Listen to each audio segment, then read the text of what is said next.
Assalamualaikum warahmatullahi wabarakatuh. Perkenalkan nama saya Reva dengan NIM 230111410 dari Prodi Agribisnis. Ini saya akan memenuhi final alisan IK dengan tema syirik modern. Syirik dalam bahasa Arab adalah masdar atau kata kerja yang dibendakan, yang berasal dari kata kerja syaraka, yashkurun, dan syarakhan, yang artinya menjadikan sekutu baginya. Syirik adalah perbuatan menyekutukan Allah dalam segala bentuk, baik itu perkataan, perbuatan, atau iktidak. Adapun orang yang melakukan syirik itu disebut musyrik. Syirik terbagi menjadi dua, yaitu syirik akbar atau syirik besar. Syirik akbar merupakan syirik yang tidak akan mendapatkan ampunan dari Allah Subhanahu wa Ta'ala.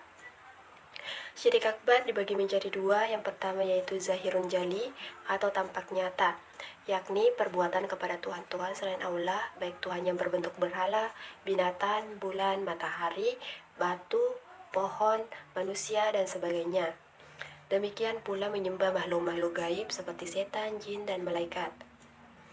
Yang kedua yaitu syirik akbar batinun kafi, yang artinya tersembunyi, seperti meminta pertolongan kepada orang yang telah meninggal. Setiap orang yang menaati makhluk lain serta mengikuti selain dari apa yang telah disyariatkan oleh Allah Subhanahu wa Ta'ala dan Rasulnya, berarti telah terjerumus ke dalam lembah kemusyrikan.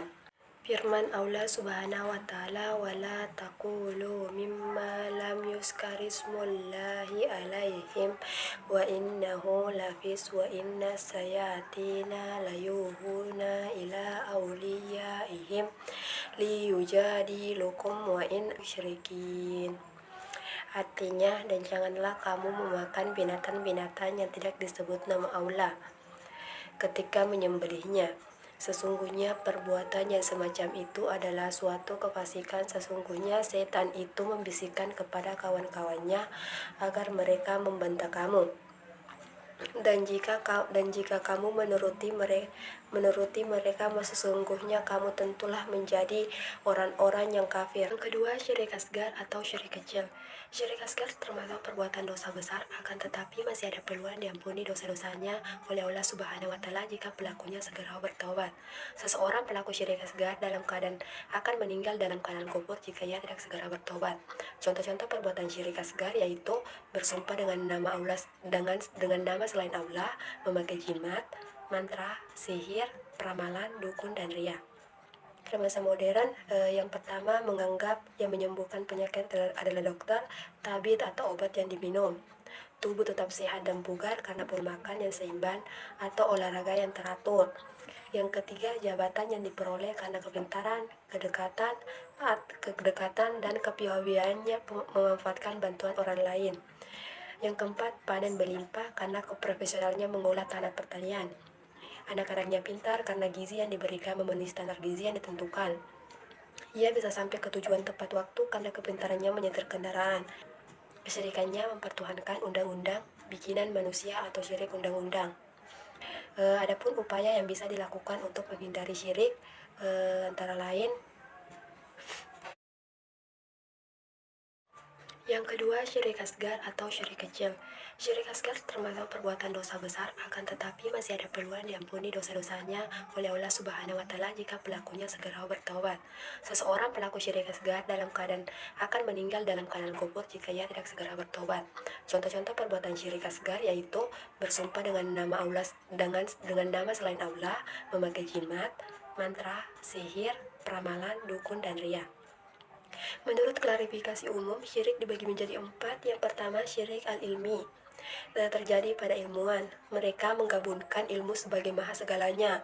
Mereka tidak mempercayai pengetahuan yang dibagikan oleh Allah Subhanahu wa Ta'ala. Sebagai contoh, mereka mengatakan bahwa manusia berasal dari kera. Yang kedua, syirik at-tasarruf, yaitu syirik yang prinsipnya didasari atau tidak oleh pelakunya, menentang bahwa Allah Maha Kuasa dan segala kendali atas penghidupan manusia berada di tangannya. Mereka percaya adanya perantara itu mempunyai kekuasaan. Contohnya adalah kepercayaan bahwa Nabi Isa anak Tuhan, percaya pada dukun, tukang sihir.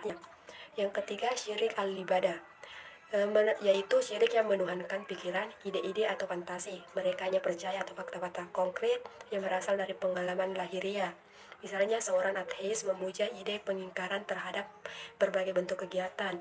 Yang keempat, syirik al-adat, yaitu kepercayaan terhadap tahayul. Sebagai contoh, Percaya bahwa angka 13 itu adalah angka sial sehingga tidak mau menggunakan angka tersebut, menghubungkan kucing hitam dengan kejahatan, dan sebagainya.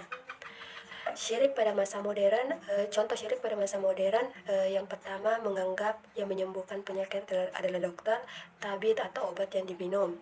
Tubuh tetap sehat dan bugar karena pola makan yang seimbang atau olahraga yang teratur. Yang ketiga, jabatan yang diperoleh karena kepintaran, kedekatan dan kepiawaiannya memanfaatkan bantuan orang lain.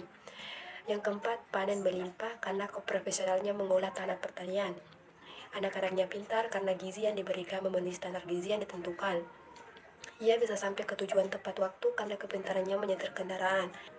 Kesyirikannya mempertuhankan undang-undang, bikinan manusia atau syirik undang-undang.